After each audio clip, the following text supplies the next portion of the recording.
Hola, buen día. Mi nombre es Tomasa San Miguel y hoy voy a grabar la tercera clase de este conjunto temático de neurosis. La clase tiene por título Síntoma, Fantasía y Pulsión y voy a tomar como eje el texto Fantasías histéricas y su relación con la bisexualidad de 1908, algunos pasajes de la conferencia 23 y lo articularé con Dora, Juanito y el hombre de las ratas. Ustedes habrán visto en las primeras formulaciones de Freud que Freud distingue las neurosis actuales de las neuropsicosis de defensa. En ambos la etiología es sexual, pero en estas últimas, las neuropsicosis de defensa, lo sexual aparece ligado a una representación que se vuelve inconciliable o penosa para el yo. Por este motivo, el yo ejerce la defensa, que consiste en el divorcio entre la representación y el afecto. De este modo, la representación queda separada del comercio asociativo, del resto de las representaciones, y el afecto se traslada a una representación del cuerpo o a una representación nimia. Entonces, este modo de entender lo sexual se distingue claramente de lo que Freud propone como etiología sexual en las neurosis actuales, que hace a la práctica sexual de los enfermos. En 1896, en nuevas puntualizaciones sobre las neuropsicosis de defensa, que lo habrán visto en la clase anterior, Freud va a proponer la noción de trauma ligado a la sexualidad. El trauma es un episodio realmente acontecido, vivido en la niñez, un suceso padecido, pasivo o activo, pero vivido en la infancia, que se resignifica con la maduración sexual. Y es su recuerdo, el recuerdo de esa vivencia traumática, lo que tiene un efecto traumático. Es decir, que primero ocurre el episodio y luego el recuerdo de ese episodio en la época o el periodo de la maduración sexual conlleva un efecto traumático para el sujeto.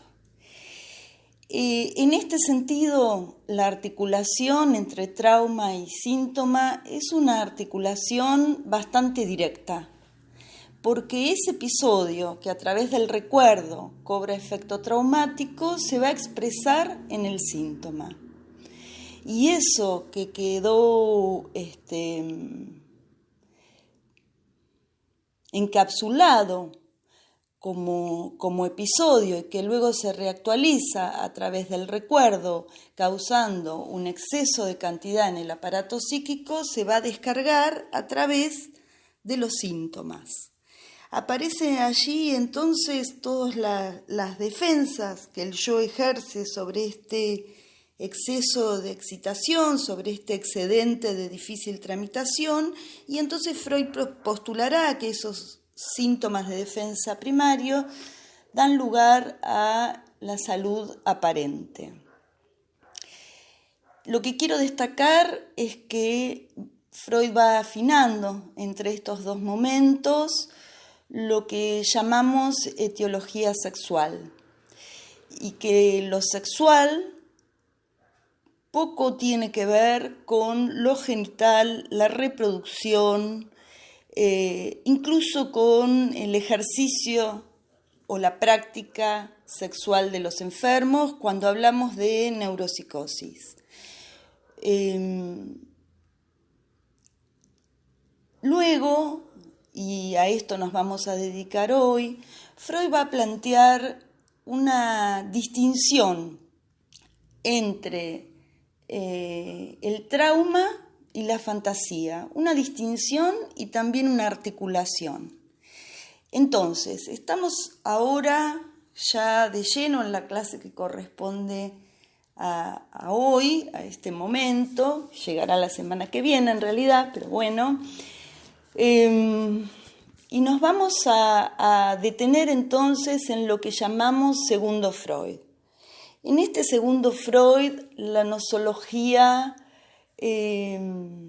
se ordena de la siguiente manera. Por un lado, Freud distingue las neurosis actuales de lo que llama la psiconeurosis de transferencia y de lo que llama la psiconeurosis narcisistas. Por otro lado, Freud está trabajando en toda esta época, que es la época que corresponde a los historiales también, sobre la metapsicología, represión, inconsciente, regresión, fijación. Es a partir de entonces este reordenamiento de su obra que vamos a trabajar hoy el concepto de fantasía. Tomamos en principio el texto Fantasías histéricas y su relación con la bisexualidad. Este texto es de 1908, está muy articulado con 3 ensayos, y lo que allí va a plantear Freud es que la fantasía, como formación psíquica, como cumplimiento de deseo, así la define, es una formación regular en la psiconeurosis, en especial en la histeria. Cuando estas fantasías devienen inconscientes, pueden volverse patógenas y por lo tanto expresarse en síntomas conversivos o en ataques histéricos. También postula que hay fantasías que se han formado en lo inconsciente, que no llegan a ser conscientes, y otras que han sido conscientes en algún momento y luego fueron reprimidas y a partir de eso se vuelven inconscientes. Estas fantasías inconscientes va a decir que tienen un vínculo muy importante con la vida sexual de las personas. Esta fantasía inconsciente es la que le sirve al sujeto, dice, para su satisfacción sexual durante la masturbación. Y allí plantea una idea, que es la que vamos a trabajar y articular con los historiales, una idea, que se sostiene en la operación de una soldadura. Freud plantea que en un primer momento hay una satisfacción, a través del autoerotismo, lo que llama empresa autoerótica pura, que consiste en ganar placer de un determinado lugar del cuerpo. Esta empresa autoerótica pura es la satisfacción anárquica de las pulsiones parciales, es la que se basa en la satisfacción de las zonas erógenas, y Freud plantea que hay un momento originario donde el autoerotismo o la masturbación aparece como algo puro, autónomo, y que es luego, en un segundo momento, donde esta pura satisfacción autoerótica se fusiona con la fantasía. Se fusiona con la fantasía, Freud lo define a la fantasía, como una representación, deseo del círculo de amor de objeto. Es una representación deseante que incluye o enlaza a los objetos primarios del sujeto. Luego dirá que esta fantasía está sostenida y soportada por el complejo de Edipo. Entonces, en un primer momento, satisfacción anárquica de las pulsiones parciales, empresa autoerótica pura, una cantidad que se satisface en las partes del cuerpo, en las zonas erógenas. Luego, esta cantidad se enlaza y se enmarca, se ordena respecto de una fantasía que incluya los objetos edípicos, y será recién a partir de la renuncia a esta satisfacción autoerótica, de la renuncia a la masturbación, que esa fantasía edípica, vía la represión, se vuelve una fantasía inconsciente. Esta fantasía inconsciente y este modo de satisfacción autoerótico, porque son dos elementos heterogéneos, por un lado la satisfacción autoerótica, por otro lado la fantasía edípica, como una soldadura, pero de dos cuestiones o dos elementos que son diferentes entre sí. Digo, esta fantasía inconsciente y este goce autoerótico, si no encuentran otro modo de satisfacción vía la sexualidad o la sublimación, podrán ser satisfechas a través del síntoma. En el síntoma, sobre todo, dice Freud, en el síntoma histérico, estoy en las páginas 142 y 143 del texto Fantasías histéricas, digo, en el síntoma, sobre todo en el síntoma histérico, la fantasía inconsciente prolifera, se refresca y se abre paso como síntoma. Entonces tenemos por un lado la empresa autoerótica pura, a la que luego se le suma una fantasía del complejo de Edipo, una representación deseante que incluye a los objetos del Edipo, los otros primordiales de la vida de ese sujeto. Luego hay represión y renuncia a esa satisfacción autoerótica, una renuncia a la masturbación, y a partir de la represión esta fantasía pasa de ser consciente a ser inconsciente. Entonces lo que Freud va a decir es que es justamente en el síntoma donde esta fantasía se expresa. En la página 143 dice que los síntomas histéricos son las fantasías inconscientes figuradas mediante conversión y como síntomas somáticos, tomados de las mismas sensaciones sexuales e inervaciones motrices que originariamente acompañaron a la fantasía, que en aquel momento era consciente. El síntoma histérico, entonces, va a ser la figuración de esa fantasía inconsciente edípica que pertenece al periodo de masturbación infantil, que pertenece al periodo de la sexualidad infantil. Sexualidad infantil, por lo tanto, estamos hablando de una satisfacción sexual autoerótica, parcial, que determina para Freud el síntoma. En este punto va a plantear que esas fantasías que se manifiestan o se figuran en el síntoma son fantasías perversas. Y la cuestión es justamente esta, me parece, este tramo del texto de Freud. ¿Qué quiere decir fantasías perversas para Freud en este momento? Por un lado, y articulado a 3 ensayos, vamos a plantear que en tanto la sexualidad y la sexualidad es pulsional en los seres hablantes, en tanto la sexualidad es pulsional, es una sexualidad que se satisface de modo parcial. Cuando Freud propone en 3 ensayos que la sexualidad humana se diferencia del instinto y que todas las conductas que habían sido llamadas perversas por la psiquiatría conforman la vida sexual normal de los seres hablantes, de los seres humanos, está planteando entonces que la sexualidad es pulsional, en tanto justamente el objeto sexual es contingente, no está dado de antemano, y en ese sentido podemos decir no hay relación sexual complementaria. Entonces, vamos a hacer una distinción entre el trauma y la fantasía.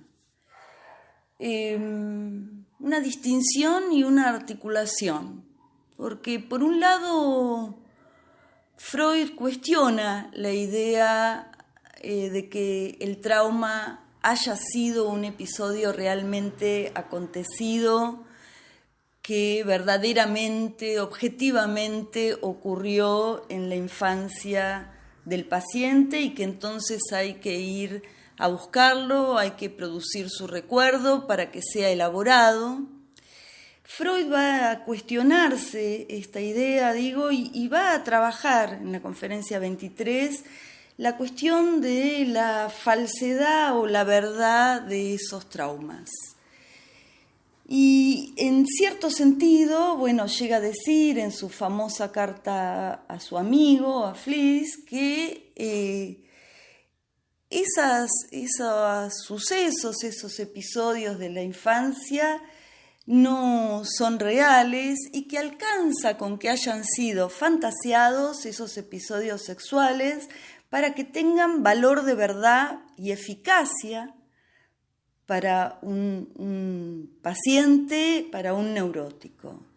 Entonces, lo que está cuestionando Freud, me parece a mí, no es tanto el concepto de lo traumático, sino el concepto de la realidad de ese episodio, de la realidad objetiva, de si ese episodio ocurrió o no ocurrió. Sin embargo, Freud plantea que ese episodio puede haber ocurrido, puede haber tenido efectos y también a partir de ese episodio real ser resignificado por la fantasía. Freud no dice que el trauma como episodio realmente acontecido no haya ocurrido, dice que a veces sí y a veces no, pero lo que va a plantear es que haber fantaseado con ese episodio puede tener efectos traumáticos para un sujeto. Y en ese punto podemos pensar que es la sexualidad en sí lo que tiene un efecto traumático, lo que tiene un efecto de impacto en la niñez, en la infancia. Es la sexualidad en sí, porque esta sexualidad de la que hablamos es una sexualidad atravesada, perturbada, complicada por el significante.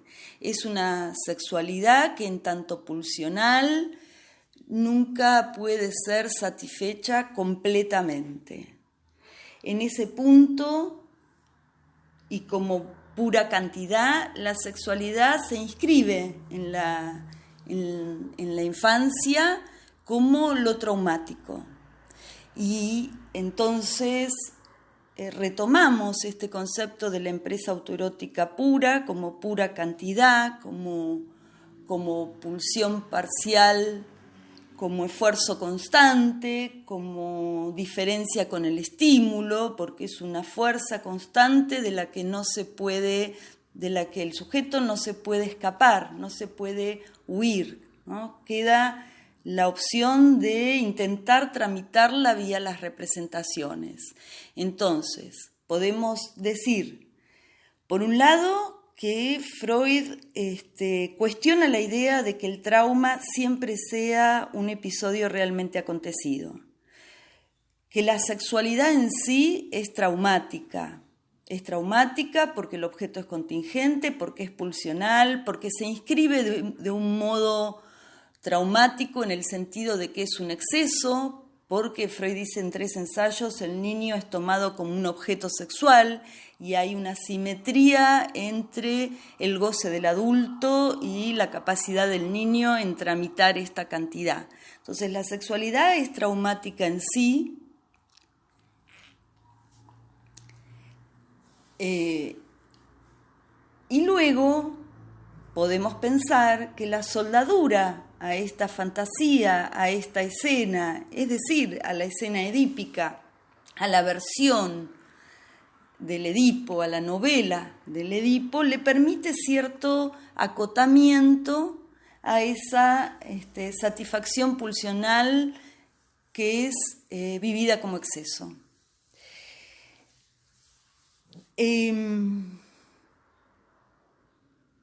Entonces, el concepto de trauma se sostiene hasta el final en la obra de Freud como ruptura de la barrera de protección antiestímulo, como pura cantidad que inunda el aparato psíquico.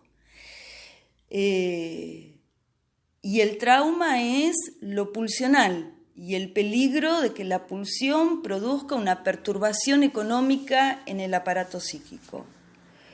Luego, el sujeto en su relato, el sujeto en el análisis, puede fantasear algunas escenas que no es necesario ir a buscar si fueron realmente acontecidas o no. Esas escenas fantasiadas tienen un valor de verdad, esas escenas fantasiadas intentan enmarcar esa pura cantidad y ubican al sujeto como pasivo o como activo respecto del impacto de lo sexual. Luego, por supuesto, habrá que ubicar en cada caso el trauma realmente acontecido, si es que lo hubo, y distinguirlo de la fantasía, ¿no? Pero en principio lo que podemos decir es que esta fantasía enmarca esa pura cantidad, le da una trama de representaciones y una escena posible. Freud va a continuar en su texto Fantasías histéricas y su relación con la bisexualidad, planteando entonces que el síntoma expresa una fantasía inconsciente, y en este punto propone varias definiciones de síntoma. Síntoma como sustituto, síntoma como la expresión de un cumplimiento de deseo, como la realización de una fantasía inconsciente. Dice que el síntoma sirve a la satisfacción sexual, figura una parte, ¿no? Y eso es lo importante, el síntoma figura una parcialidad de la pulsión que se satisface en él. Plantea el síntoma como el retorno de un modo real de satisfacción infantil. Y por último, el síntoma como solución de compromiso, ¿no? Compromiso entre la instancia represora y lo reprimido que intenta expresarse. Por último, Freud va a decir que el síntoma puede expresar varias fantasías, pero que al menos una de esas fantasías tiene que tener un significado sexual. Entonces, en este texto, Freud está proponiendo y afirmando que el síntoma implica satisfacción pulsional, que el síntoma implica un goce, una satisfacción que se ha constituido como tal en la vida sexual infantil, que implica las zonas erógenas y la parcialidad de la pulsión. Y al mismo tiempo, entonces, está intercalando un elemento que es la fantasía como figuración, como cumplimiento de deseo, entre el trauma de lo sexual como pura cantidad y el síntoma. Entonces tenemos las dos condiciones del síntoma que Freud propone en el historial de Dora. Por un lado, la solicitación somática, la zona del cuerpo comprometida en ese síntoma y que además plantea como una zona del cuerpo facilitada para expresar las fantasías que sostienen al síntoma. Esa es la condición más permanente del síntoma. Y por otro lado, el sentido del síntoma. Plantea entonces un elemento más permanente, más fijo, da varias metáforas en el historial de Dora sobre esto, el odre viejo y el vino nuevo, ¿no? Donde el odre viejo sería lo más fijo, lo más permanente, y el vino nuevo los sentidos que se le pueden ir agregando y sobredeterminando esa zona del cuerpo solicitada o facilitada. También habla de un alambre alrededor del cual se van enredando las guirnaldas, ¿no? Bueno, entonces hay una condición del síntoma que es más fija, que es la solicitación somática, y una condición que va variando, que se va modificando o que va tomando cada vez nuevos sentidos, que son justamente los sentidos psíquicos o revestimientos psíquicos. Ahora, la pregunta es por qué la solicitación somática, la zona del cuerpo donde el síntoma conversivo se expresa, es más permanente. En la conferencia 23, Freud va a plantear el concepto de fijación. Si planteamos el síntoma como el resultado de un conflicto, ¿no? Como el resultado de un conflicto en torno a una nueva modalidad pulsional que angustia o que se vuelve inconciliable para el yo, si el síntoma es el resultado de ese conflicto es porque ha operado la represión. La libido, rechazada por la realidad, debe buscar otros caminos, dice Freud. Esta conferencia se llama justamente los caminos para la formación de síntoma o algo por el estilo. Bien, lo que Freud va a plantear en relación entonces a la represión que se produce en la neurosis y el retiro de la libido de los objetos, y que esa libido retorna vía regresión a objetos de la fantasía, aquel mecanismo que llamamos introversión y que trabajamos en el primer conjunto temático en su diferencia con la neurosis. Digo que esta regresión de la libido a objetos de la fantasía, esta escapatoria de la libido, así la llama en la conferencia 23, es posible porque hay fijaciones preexistentes. En ese punto, Freud define la fijación como la inmovilización de un determinado monto de energía libidinosa. También la va a definir como una inhibición en el desarrollo libidinal. Esto quiere decir que lo que se fija es un estadio libidinal determinado por una satisfacción pulsional demorada, ¿no? Y que ese punto de fijación actúa como predisposición a enfermar. Estas fijaciones resultan de la vida sexual infantil y están conformadas por dos elementos. Por un lado, la constitución pulsional innata, que Freud llama lo interno, a lo cual se le suman las vivencias sexuales infantiles, que Freud llama lo exterior y que caracteriza como contingentes en la vida de un sujeto. Entonces, estos dos elementos conforman la fijación, lo innato y lo contingente. No se trata solo de aquella cantidad pulsional innata con la que un sujeto cuenta, sino cómo estas pulsiones se trazan, se expresan, se enlazan a un otro y a una fantasía en las vivencias sexuales infantiles. Entonces vamos a articular este concepto de fijación de la conferencia 23 con el concepto de solicitación somática.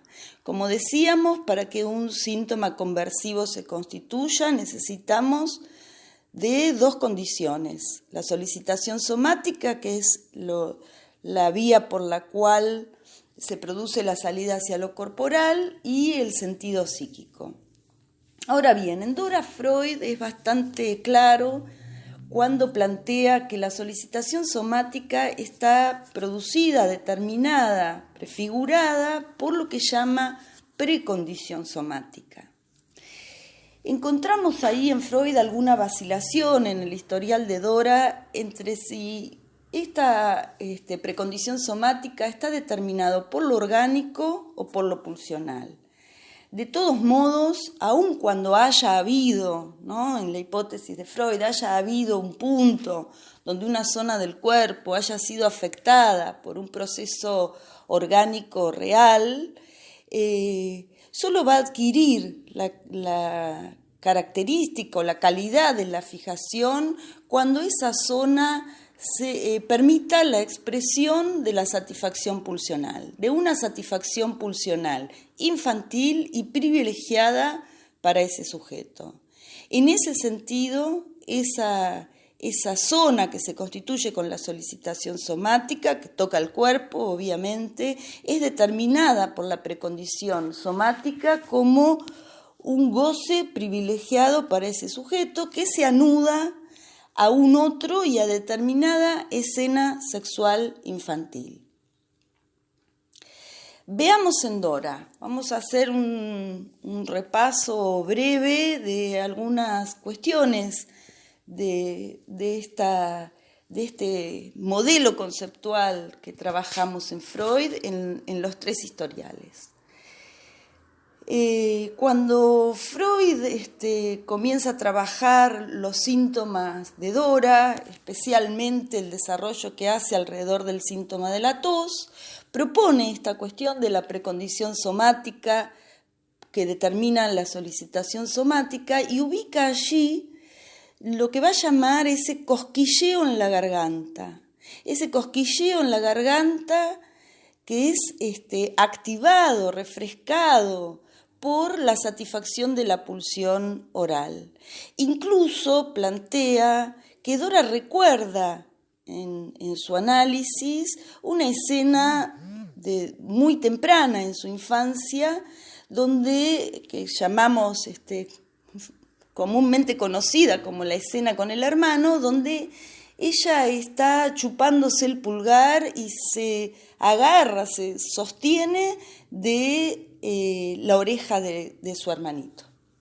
Esto está en la página 46, porque Freud allí dice que entonces encontramos que Dora, desde la más tierna infancia, ya era una chupeteadora.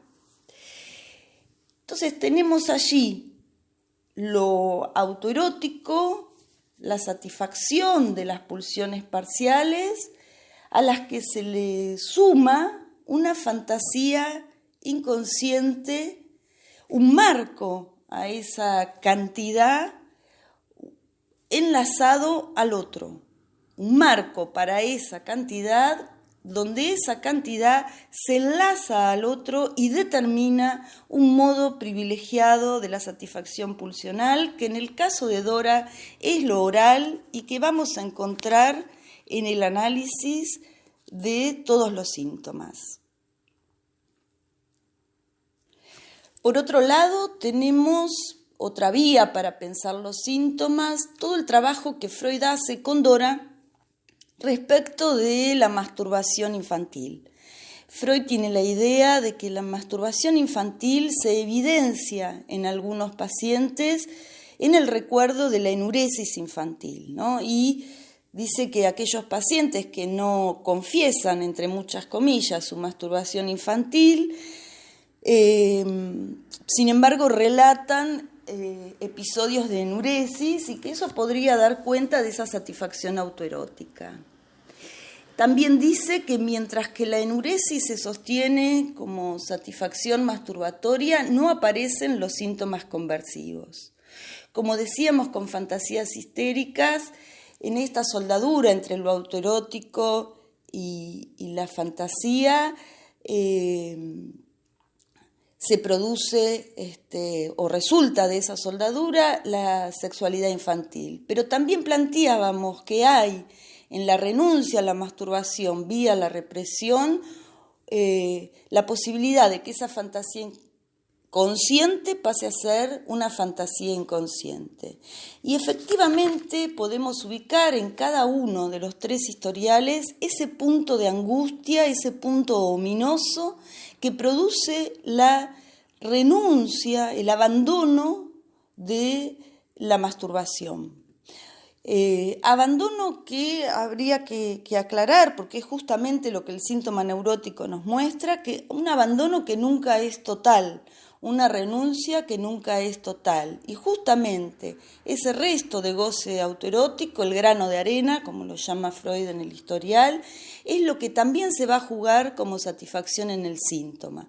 Aquello que resta a lo que la fantasía produce como marco, ¿no? Algo de esa satisfacción se enmarca en una escena y en las representaciones y se elabora y luego se expresará en el síntoma, pero algo de esa satisfacción resta a ese marco de la fantasía.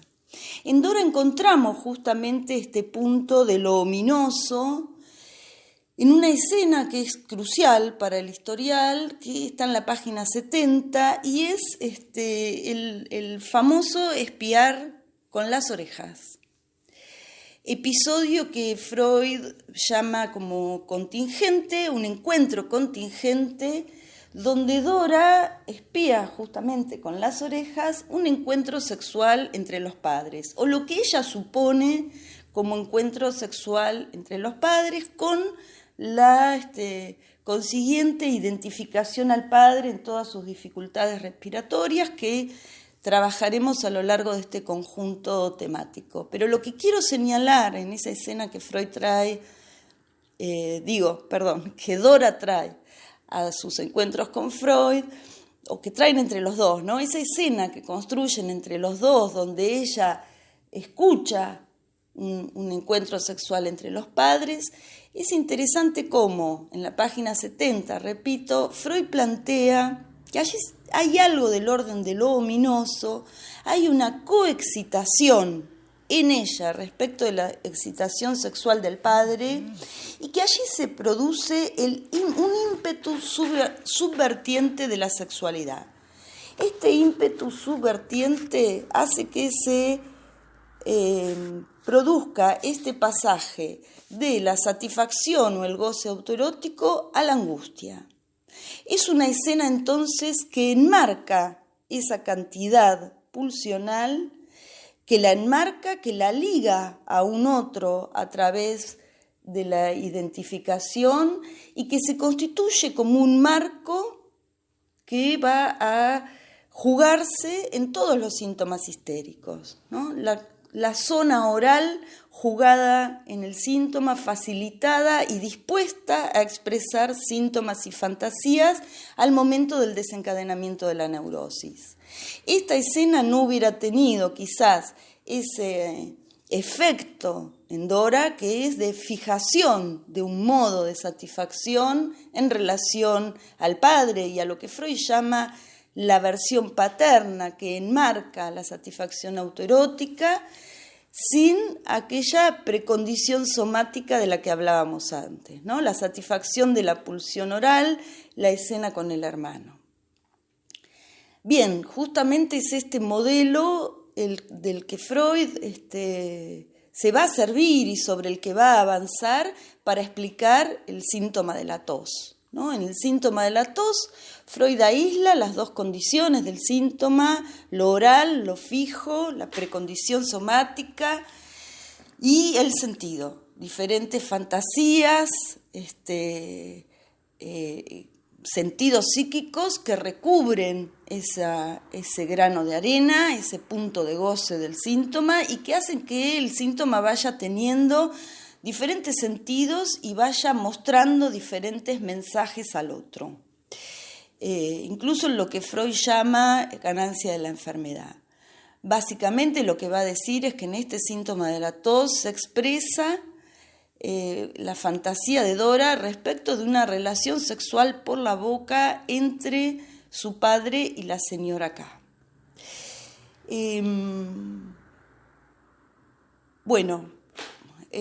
Brevemente, pero es para mostrar la articulación que Freud hace entre entonces la sexualidad infantil, que también se sostiene en dos condiciones, con la neurosis, ¿no? Con su relación con la fijación y con la fantasía, y también con un modo de goce que no se enmarca en la fantasía y que persiste. Con lo cual, Freud lo dice en la conferencia 23 y en tantos otros lados, aún levantado el síntoma, ¿no? Hacer consciente lo inconsciente y mostrar al paciente y trabajar con el paciente las determinaciones o recubrimientos psíquicos de este síntoma, no alcanzará, levantado el síntoma, para incidir sobre la capacidad para enfermar, ¿no? La capacidad para que aparezca otro síntoma. Lo que se resiste allí a la interpretación es este punto de satisfacción. En El hombre de las ratas, Vamos ahora al hombre de las ratas, entre las páginas 130 y 131. El hombre de las ratas le presenta a Freud lo que él llama, lo que el paciente llama el comienzo de mi enfermedad. Sin embargo, Freud allí dice, eso es la enfermedad misma, ¿no? Y sostiene que la neurosis infantil es el núcleo y el modelo de la neurosis adulta. Lo que el paciente le va a contar a Freud es toda la satisfacción que se jugaba en él de niño en relación al mirar, al ver. En este caso, al espiar con los ojos, y cómo él espiaba a las niñeras y todas las escenas de goce con su niñera, específicamente con una, pero luego aparece otra y unos comentarios. Toda la sexualidad infantil ordenada respecto de esta pulsión de ver, como la llama Freud. Esta pulsión de ver sufre una especie de conmoción cuando se anuda al temor ya obsesivo, dice Freud, de que si él sigue gozando de ese modo, mirando, viendo, espiando, algo podría ocurrirle a su padre. Lo que me interesa destacar es que hay una indicación de Freud a partir de los dichos del paciente, por supuesto, porque el paciente le va a contar a Freud que con sus primeras erecciones acudió a quejarse con la madre. Le cuenta esto y entonces esa satisfacción autoerótica, nuevamente lo mismo que ubicábamos en Dora, toma un tinte ominoso y aparece la angustia. Aparece la angustia y también aparece lo que Freud llama esta idea delirante, obsesiva, infantil, de que los padres sabrían sus pensamientos sin haberlos dicho él mismo.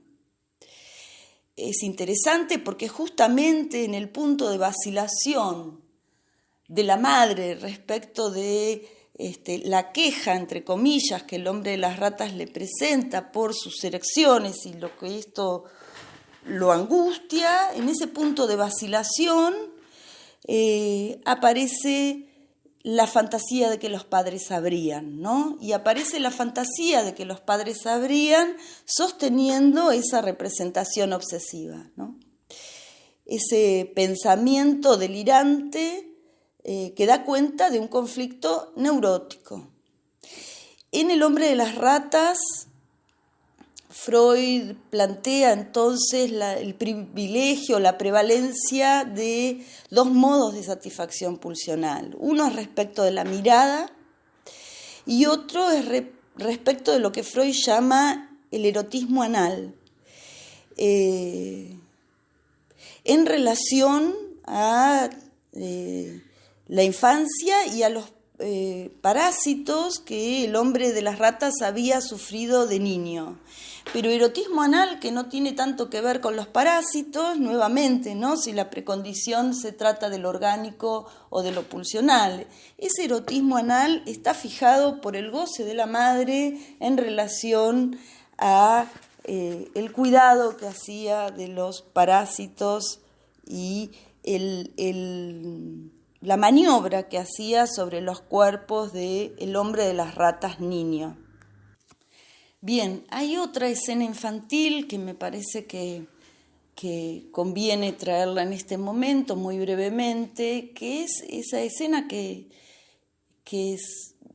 se construye en el análisis con el hombre de las ratas, donde el hombre de las ratas va a traer, luego de la construcción de Freud, que él ha cometido algún desaguisado sexual por el cual fue castigado. Nuevamente le pregunta a la madre si algo de esto había ocurrido y lo que va a plantear es que parece que él había mordido a alguien y que por este motivo el padre lo castiga fuertemente y frente al castigo del padre, él empieza a insultarlo, con insultos que no son los tradicionales, plato, mesa, silla. El padre en ese punto vacila, se detiene y allí la frase del padre, este hombre será un gran hombre o un criminal. Freud dice que hay una tercera opción que es la neurosis, ¿no? Con bastante ironía. En esta escena infantil, él es entonces castigado por el padre y aparece toda la vertiente para Freud de la crueldad, el erotismo anal y la propia inscripción de esta vertiente pulsional en el paciente. Allí lo que podemos articular es la constitución de la fantasía del padre como perturbador del goce autoerótico. Efectivamente, el padre ocupa este lugar en la versión neurótica del hombre de las ratas. Y respecto de esto, se los menciono nada más, en la página 162 hay una extensa nota de Freud, es la nota 39, donde Freud va a plantear que el ser humano busca borrar la memoria de su quehacer autoerótico, elevando sus huellas némicas al estadio del amor de objeto. Y luego dice que el contenido de la vida sexual infantil consiste en el quehacer autoerótico de los componentes sexuales predominantes, en huellas de amor de objeto y en la formación de aquel complejo que uno podría llamar el complejo nuclear de las neurosis, que abarca las primeras mociones, tanto tiernas como hostiles, hacia padres y hermanos, después que se ha despertado el apetito de saber del pequeño, las más de las veces por la llegada de un nuevo hermanito. En este complejo nuclear de las neurosis, Freud aclara un poquito más abajo que el padre recibe el papel de oponente sexual y perturbador del quehacer autoerótico.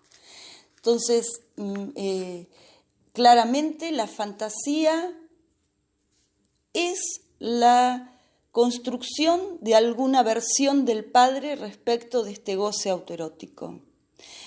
Padre como perturbador, en el caso del hombre de las ratas, padre como seductor, en el caso de la histeria, pero lo que quiero subrayar es que es esta versión del padre, la constitución del complejo de Edipo, lo que viene a enmarcar y a colaborar en la fijación de ese modo de satisfacción pulsional.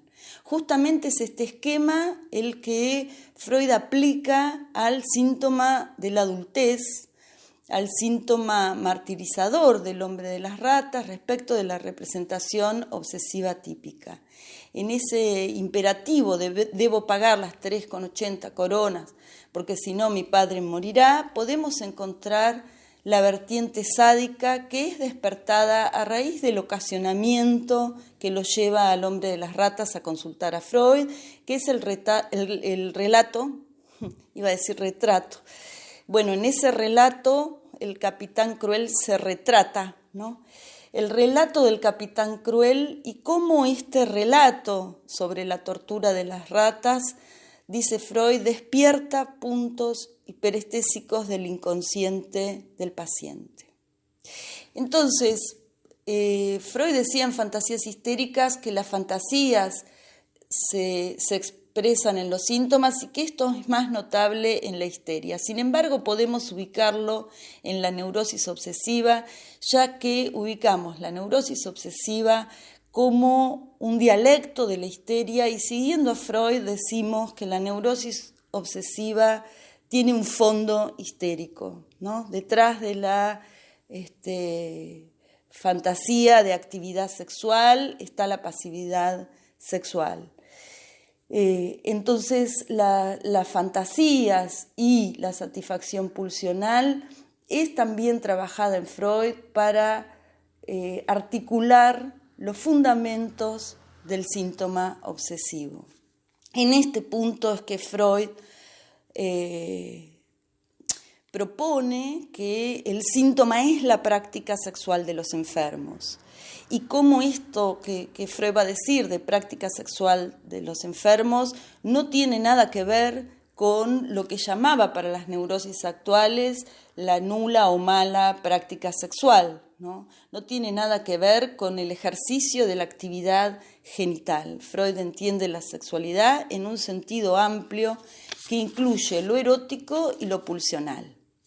Finalmente, 2 renglones sobre Juanito, porque los historiales los trabajarán extensamente en las comisiones.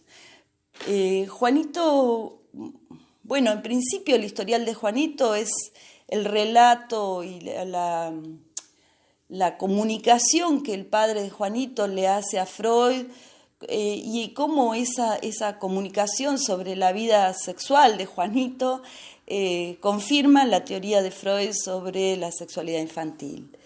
Ahora bien, nuevamente, hay un punto donde esa satisfacción autoerótica lleva a la angustia. Hay varias hipótesis respecto del ocasionamiento de la enfermedad en Juanito, y Freud hace este recorrido que va de la angustia al miedo y del miedo a la fobia. Bueno, lo trabajarán en las comisiones, pero lo que quiero señalar es que hay allí también un ímpetu subvertiente de la sexualidad, que pasa de la pura satisfacción autoerótica y también la satisfacción en las fantasías que se van armando y que dan cuenta de los diferentes modos pulsionales, parciales, oral y anal, y las teorías sexuales infantiles, pero hay un punto donde esto lleva a la angustia. Freud dice que en Juanito y en la niñez encontramos que la relación entre la constitución sexual infantil y las vivencias infantiles, las vivencias que causan las neurosis, implican un tiempo acortado. Estamos en el tiempo de la infancia, en el tiempo de la constitución justamente de el Edipo y las fantasías y la versión del padre que permitirá enmarcar en parte esta satisfacción autoerótica. Es interesante en este punto que cuando Juanito, ya angustiado por su hace pipí y por la autonomía que cobra el hace pipí en él y la amenaza de castración que recibe por esta satisfacción en su hace pipí, justamente es en este punto de angustia donde aparece una fantasía que me gustaría dejar planteada y no extenderme más, que es la fantasía donde la madre está toda desnuda y en camisa y se le ve su hace pipí. Es una fantasía que confirma frente al encuentro con la falla en el otro, justamente respecto de la posibilidad de otorgarle a Juanito algunos elementos para enmarcar este goce que lo angustia, este goce que se le ha vuelto traumático. Digo, es justamente en el encuentro con la falla en el otro donde Juanito responde con una fantasía de completud, con una fantasía que da cuenta de cómo la madre se posiciona respecto de Juanito, de la palabra del padre de Juanito y también de la palabra del profesor Freud. Bueno, yo dejaría por aquí para que esto no se haga tan extenso. Les mando un abrazo grande, espero que estén bien, ustedes, sus familias, sus personas queridas. Nos veremos en la próxima.